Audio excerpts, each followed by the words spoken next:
short shot to New Year's Eve where the Buckeyes will play. If you listened to last week, you already know our feelings on that.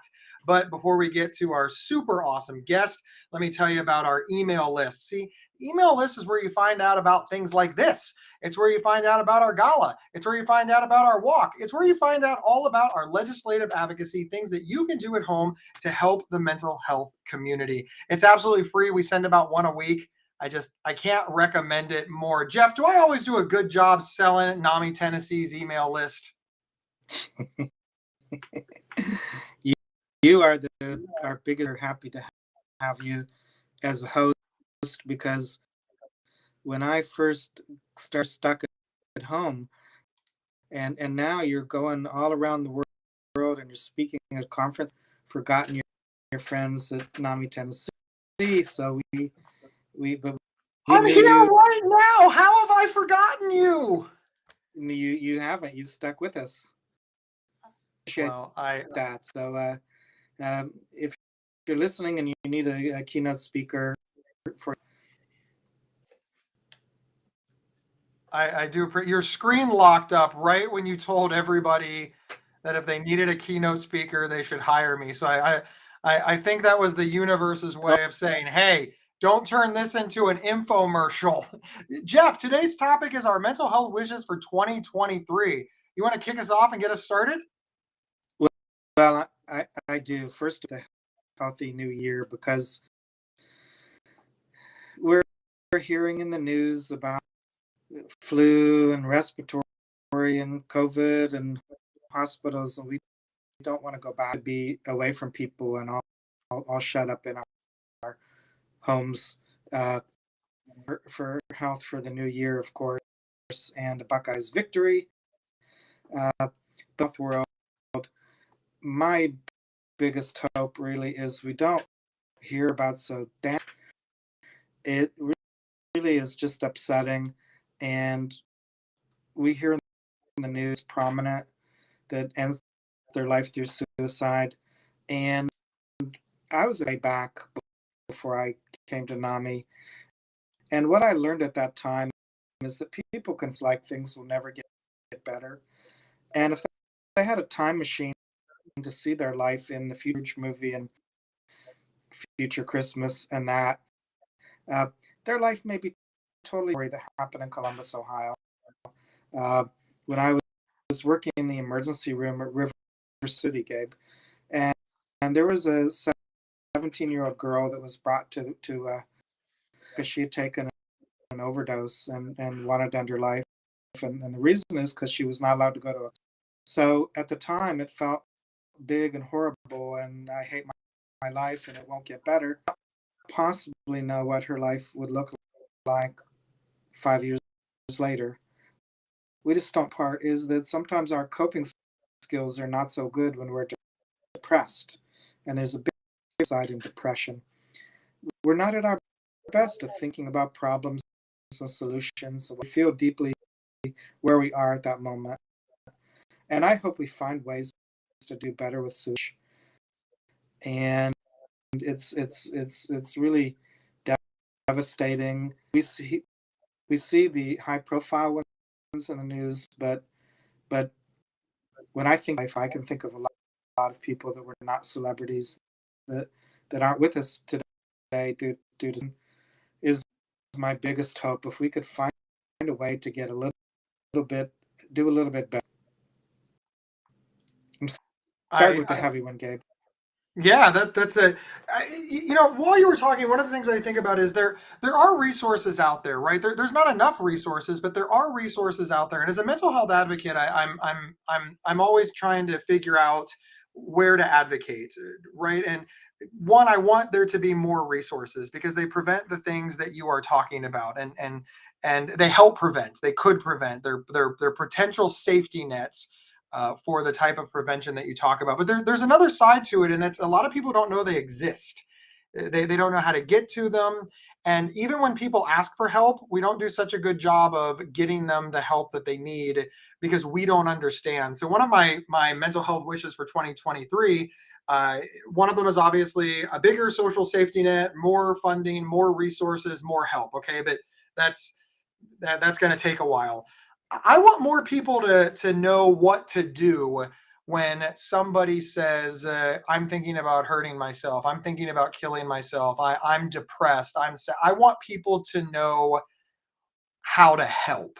And that's a big wish I have for 2023, because I know for me personally, I was very lucky. When I was suicidal, somebody walked up to me and did the exact right thing. They asked me if I was thinking about killing myself.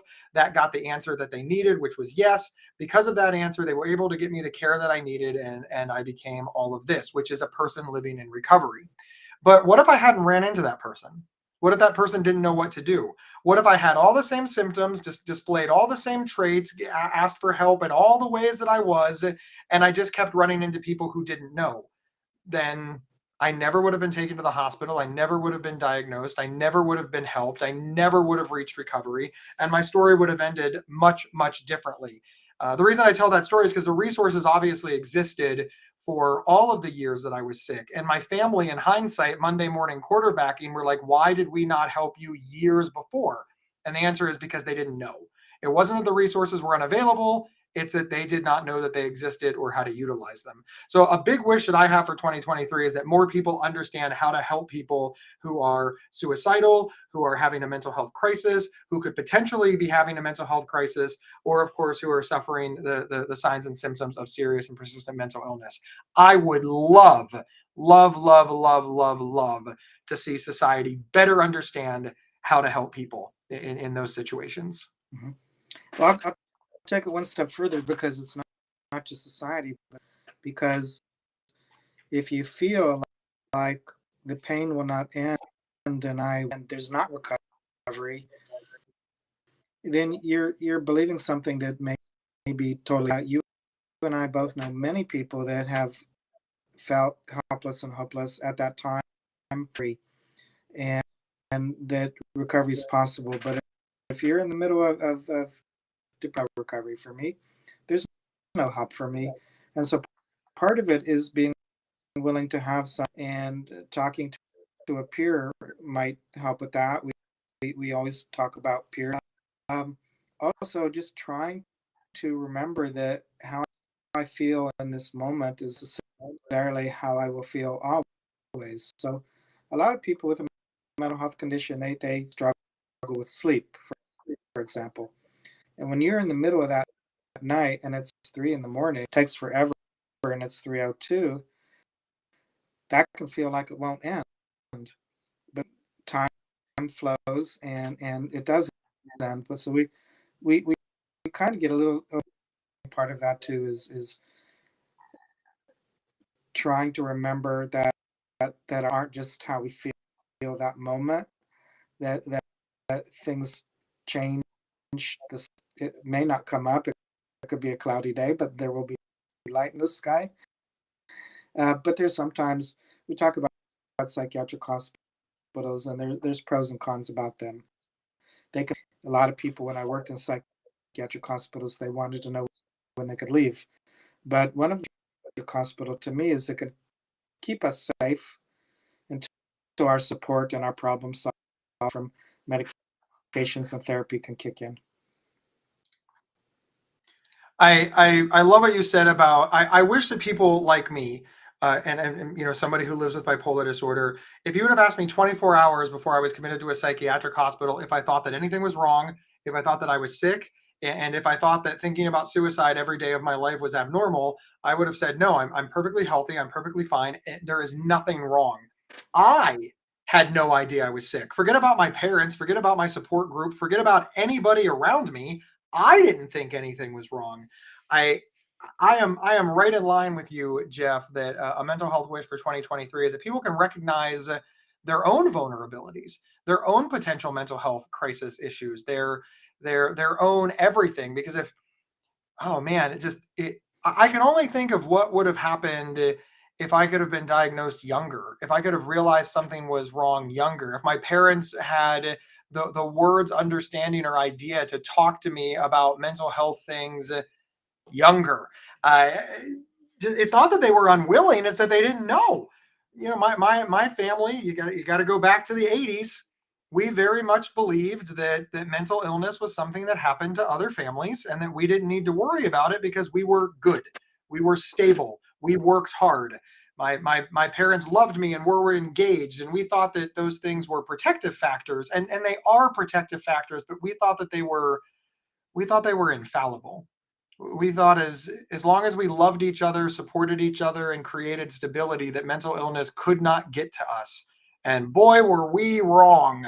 I want more people to recognize that, both people like me, peers, people living with serious and persistent mental illness or mental health issues, along with their support issue. And I want people to be able to talk about them in a real way, in a robust way. I want people to have lots and lots and lots and lots and lots of conversations about their own mental health. I think that can only pay dividends for us. Well, I think you're right there, Gabe. And part of that, I think, is also knowing about warning. If you think about it, and Gabe, you've talked openly about bipolar, so I'm going to use you as an example if I can. Just a little early on, that you may need to make some changes or talk to your, a therapist or prescriber before it's a full-blown crisis? I think it's always, anything that you can get ahead of is always a good thing. Yeah. So like for me, if I'm waking up every night at 3 or 4 in the morning, that tells me things, and maybe do some things different, or what's really bothering me happens to me, that or I need to practice self-care more. I mean, part of that, we're more resilient here, so there's been a lot more talk about mindfulness and getting outside, and here we winter and it gets dark earlier, but we still can get outside, and you may need to bundle out a bit, but I like waterfalls, for example, and the waterfalls go even, in fact, they can be prettier because the trees aren't in the way, and you might get a better view, and sunsets and things like that. So I guess that's also part of my wish. Mental health seriously, like we hopefully exercise and we watch smoke and we get all this advice, and we have advice for about promoting our diagnosis. If we're worrying a lot, we can learn to try and look at our awful eyes. Is something that Albert Ellis used to talk about. Not just being more resilient, really helps.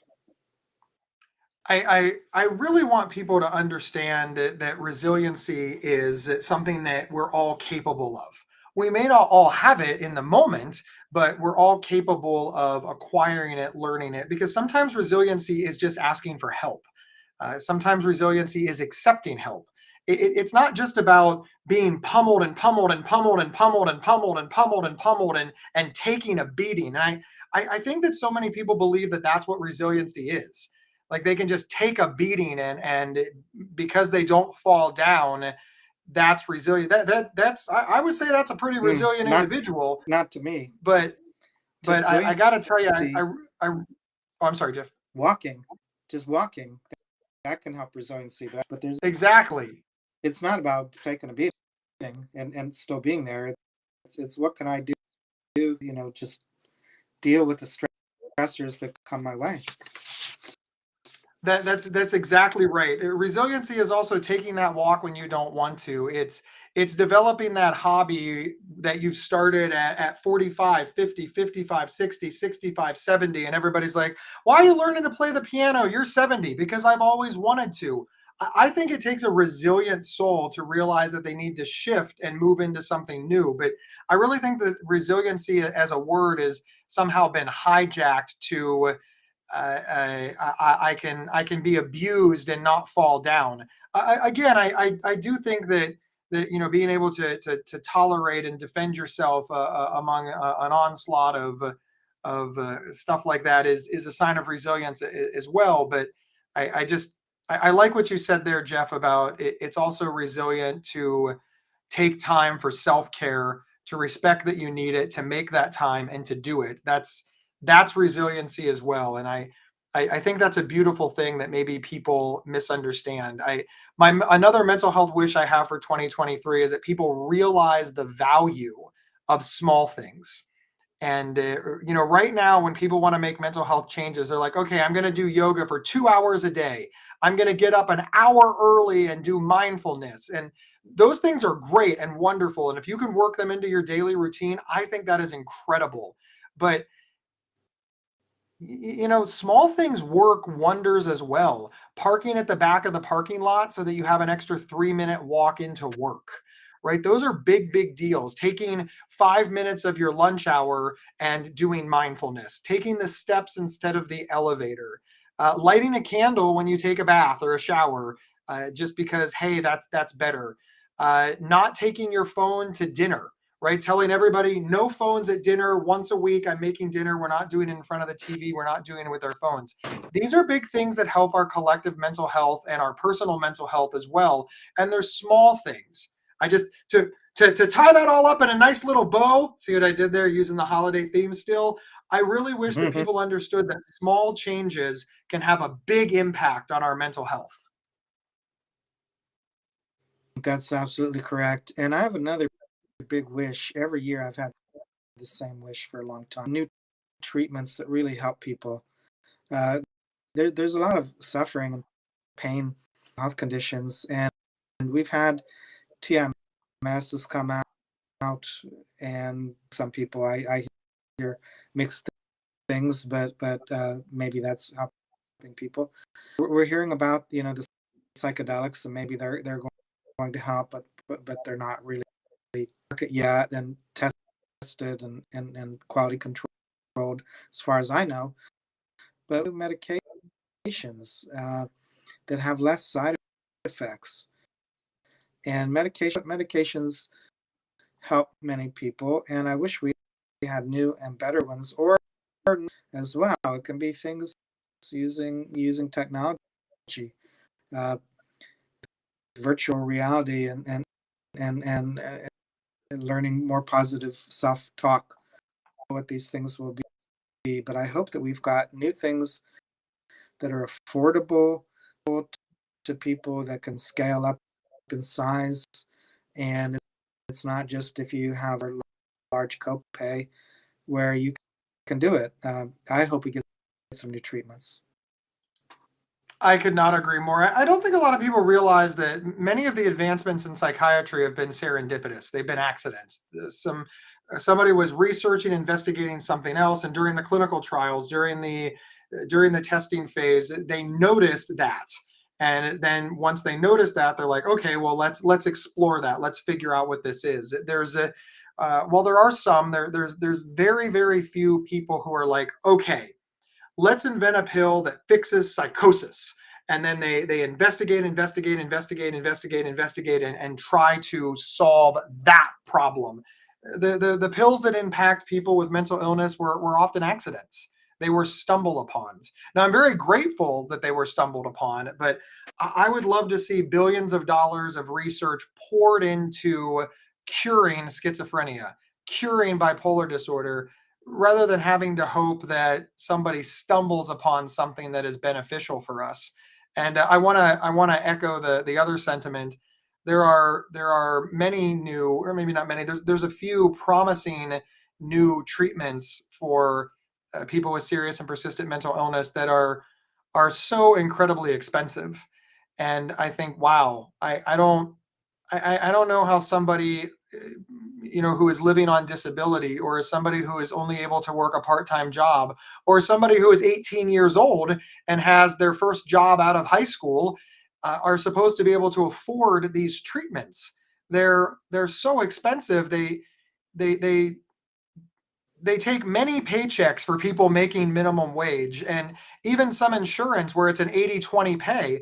Somebody who's making $10 an hour and working full time, it would take an entire paycheck plus to cover that 20% of a couple of the treatment methods that you just mentioned, with some of the health insurance programs that are being offered out there, with again the 80-20 copays and $10,000 out of pocket maximum, which is 2/3 of a minimum wage yearly salary. It's it's difficult because here are people ready, willing, and able to get help for their mental health. We hear all the time that people with mental illness lack insight and don't want to get help. And then we have a group of people who have the insight, they want help, they're ready to work, and they cannot afford it. And that just that is crushing to me. It's absolutely crushing. Well, you just kind of gave me another wish for people to involve themselves in mental health advocacy, because we do need an accessible treatments as well. So Tennessee, for example, does not have the mention. Now we do have a thing called the mental health safety net for people whose income is get Medicaid and they don't have private insurance. So there's a safety net that we want mental health parity and addiction parity and treatment to be available. It means increasing the workforce. So some of you listening out there, have you thought about a career in healthcare? We need a larger workforce. We need accessible care. We need more advocates. There's right there. Yeah, that's a great wish for 2023. We need more people. And I'm going to throw in, not only do we need more people, we need the people we have to get along. We have to find some common ground. A big wish for me in 2023 is that all of the advocates can figure out what our common cores are. There's always going to be differences, and there's nothing wrong with having differences. We all have a different journey, different lived experience, and different needs. Differences are not bad, and disagreement is not disrespect. But I know that there are so many core issues that all of the warring factions agree on. And I wish we could come together on some of those and really try to push this forward, because the only people who lose in these mental health and addiction disagreements that we often find ourselves in, from family members to people living with mental illness, from medical staff and family members, from law enforcement and peers and family members, and on and on and on and on and on. The only people that lose in those arguments are people living with serious and persistent mental illness, people having a mental health crisis. My big mental health wish for 2023 is that we all find a way to find those common themes, come together, advocate publicly and collectively for those things, and then try to hash out our issues behind closed doors as best we can, including it's okay to agree to disagree, right? I understand this is very personal, and I know that it's very personal, but it's also possible that the thing that Gabe Howard cares about the most, because it will benefit him, will absolutely unequivocally hurt somebody else from a different culture, a different socioeconomic status, a different age, a different state. And that is why we are disagreeing. Not because we are so far apart that we can't agree. It's because it's messy and we both need different things out of the same system. So I'd like to see more cohesion in our movement, more agreement, more understanding, and less infighting. That's really what it comes down to, Jeff. I'd like to see less infighting. Well, that sounds good, and I that you hit my list, but I'm thinking at a level that we've had a lot of strife in the last years now. A lot of strife as a society with our political situation. Everybody didn't talk about politics and if they were this or that quite the same way. Uh, and and I think that I've seen those of people, yelling at each other on Facebook or what have you. That's so we're showing people that are upset or they're having interactions with law enforcement. There's all this negativity. You walk into the store and because you're upset. So what about a little bit more grace and compassion, and whether you an R or a D, because we didn't used to be. I never registered as life. I was like for the candidate and yeah, here's these parties, but we're more, and that doesn't lead to compassion and understanding. And I think that it's helpful when shall we understand the other side if we want to argue, and instead of just stating our that's the opposite of compassion and caring and grace, and so I guess it's not just compassion but civility. I would like to see more civility throughout. I think for our mental health, civility is imperative. There's got to be something. I come from a big family, and I'm very lucky to come from a big family. But one of the downsides to coming from a big family who lives in multiple states is you get different religious views, different political strifes, different opinions on how the world should be run and what we would do. We're also a vast age group. We have all the way from 6 months to 86 years old and everybody in between. So now we have different life experience, age groups, et cetera. I love my family, but you can see where that is a powder keg when we get together. And my family developed a rule. We don't talk about religion and politics. We don't. Now we can talk about it individually. I'm welcome to go off with my sister, but we don't sit at the Thanksgiving, Christmas, holiday table and fight about what they're doing in Washington because we have so many things that we agree on. Right, my brother-in-law, who is a very conservative Republican, and I'm a fairly liberal Democrat, I'm more of an independent. It's changed over, but we have a lot of differences. You can only imagine the amount of differences we have. But here's where we don't differ. We both love Marvel movies. We both love my sister. We both love my niece Eva, who's his daughter. We both love we both love the same types of movies. So why on earth would I want to spend my time with my brother-in-law, my sister's husband, and fight about something that we cannot change, that we are never going to agree on, when we can talk about Iron Man, we can talk about Batman, we can talk about John Wick, or we can just play a game with my 8-year-old niece. And that's what my family has decided to focus into. Now, don't get me wrong. I'm not saying that no members of my family ever go to coffee and my grandmother and I talk politics all the time. It's fascinating, and I love these conversations. But we understand the rules. We pick our time and place, and we don't let it ruin these moments that are frankly never coming back.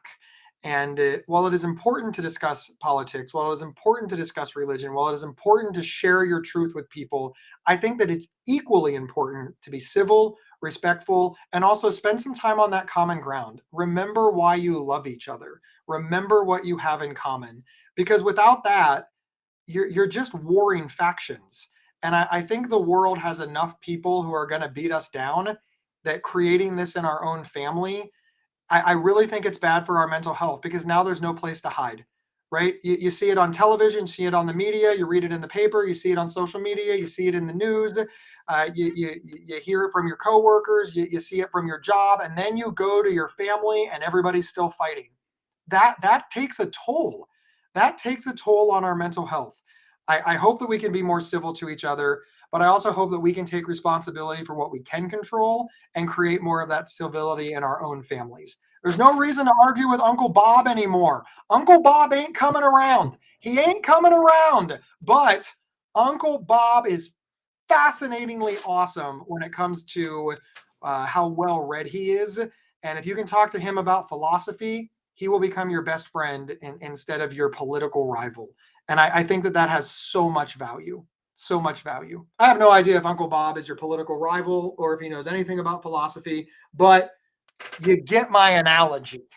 and I'm going to go to a little trite moment with you, but what was the dances around drunk at parties and acts like a jerk? Was that 2 or 3? Which one was it? I don't remember which one, where he acted like a jerk and he would dance at party in his Iron Man suit. Do you remember that? I don't remember which one it was, but I know that Iron in the first couple of Iron Man movies, he was very aggressive, very arrogant, and very narcissistic, and he toned down as it went on, as he learned and understood. Exactly right. He evolved. Let me tell you a wish that I have related to this compassion is that one size really does not fit all when you want relations to feel welcome. So if about people of color, GBLTQ plus, that folks want to see people that look like them as part of, so that they feel that they can be welcomed. And it doesn't mean that a person cannot see a Caucasian therapist. But we need to transform, because if we're saying everything from a middle age, I think we're missing the boat for underserved groups, and it means listening to different voices into account. So I think we need to continue with that, and I hope we do more in the coming year. I think we definitely need to create space for everybody to talk. I can tell you, as a person living with serious and persistent mental illness, there was a lot of tables that I wasn't invited to, even in mental health groups.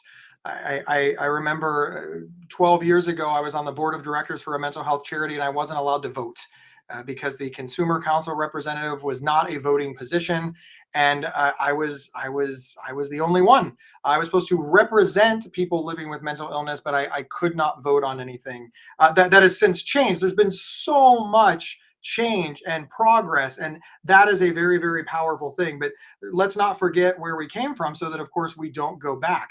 So I agree with you, Jeff. I think evolution is key, and we all have to be willing to evolve. And the reason that I brought up the non-voting position is because some of the older members were like, well, that's the way it's always been, and it's served us just fine. Well, but that's never been a vote. I heard that all the time. That's the way it's always been. It's never been. We've always done just fine. And I had to wait until some of those people got out of the way, meaning they turned off the board, before new people came in and were like, well, now wait a minute.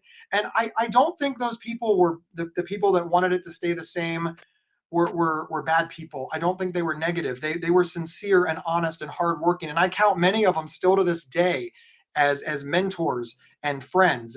But they couldn't get out of their own way. They couldn't let another group rise up and say, hey, maybe it's time to change, for whatever reason. And now that I'm, Jeff, I hate to say that I'm middle-aged, but, at 46 years old, I got to admit that I'm middle-aged. I want to make sure that Gabe is not doing the same thing to the next 25-year-old, the next 30-year-old who is coming onto these boards, where I say, look, I've been here for 20 years and this is the way it's always been done. We as the older generation, is there a better word, that the experienced generation, Seasoned. we have to make sure that we are the seasoned. Like seasoned. I like seasoned. Now that I have 46 years old, I have to remember seasoned. It's like, we're seasoned. What? You're going to put me in a pot and cook me? I mean, what is seasoned? Oh, I don't know. I got nothing. I need to remember when I was 25, when I was 30, and the 45, 50, 60-year-olds told me, hey, we're not going to listen to you because you're too young. I have to remember how that felt now that I'm in the position to stop them. I have to make sure that I do not repeat the mistakes that I feel that the people before me made. And that is what evolution is, and that's what progress is. So I'm not perfect. I'm not saying that I am, but I really try to do my best as somebody who's been around for 15, 20 years to help create space for the new folks to get their ideas out and to listen to them and hear them. I'm not saying we have to agree with them, but we absolutely should hear them out and investigate some of their initiatives, because let's face it, they know what their group wants. And I think that that's very, very powerful. And I'm glad that you brought that up, Jeff, because, well, we can be trouble. Us middle-aged folks, we can be problematic. From our own perspective, then we're missing out on the voices of others, for sure. I've got one. Go ahead. No. You go ahead. Okay, I'll go real quick. My last one, sincerely, is that we have more conversations. We have more conferences. We have more conversations. We have more learning experiences. And not only are more of those offered, but that more people partake. Again, Jeff, you and I have been around for a long time, and we remember having events where we couldn't get people in the room. We're seasoned, yeah. But sincerely, you and I honestly remember having educational programs, having conferences, we were giving it away for free, and we couldn't get 10 people in a room. We are getting more than 10 people now, and that's excellent progress. But again, if I offered a free class right now in Central Ohio, a city with almost 2 million people between the city, the suburbs, the whole greater Columbus area, and I offered it right now, I bet I get 25 people in the room.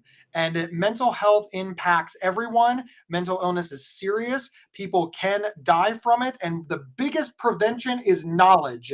And while we're getting more people in the room, we're not getting enough. And again, it's free. It's absolutely free. Somebody just has to invest a couple of hours. So my biggest wish for 2023 is that people take mental health and mental illness more seriously. They work hard to educate themselves, and that these classes that all the NAMIs across the great country of America offer for free are so packed.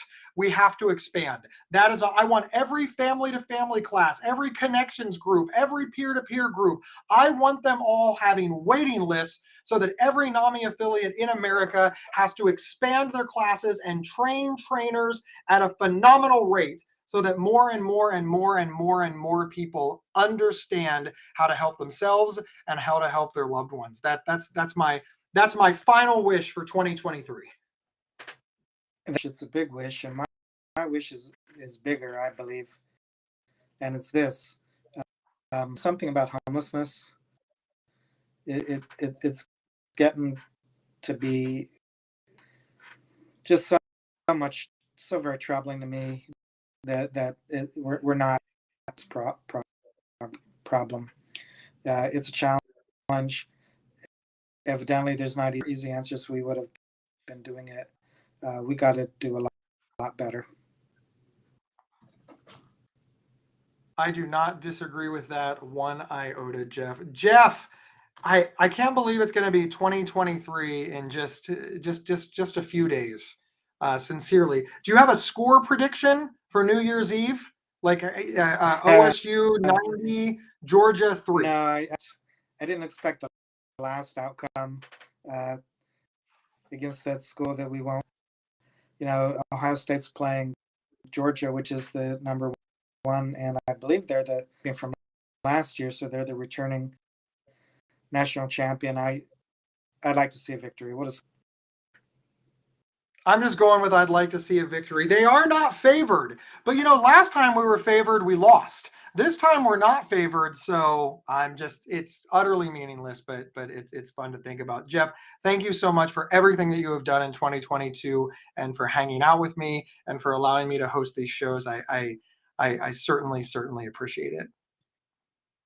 Well, I appreciate your friendship, and I've talked about many times. Well, thank you. to have a great year, and in Ohio too. So let's wish them a happy new year too.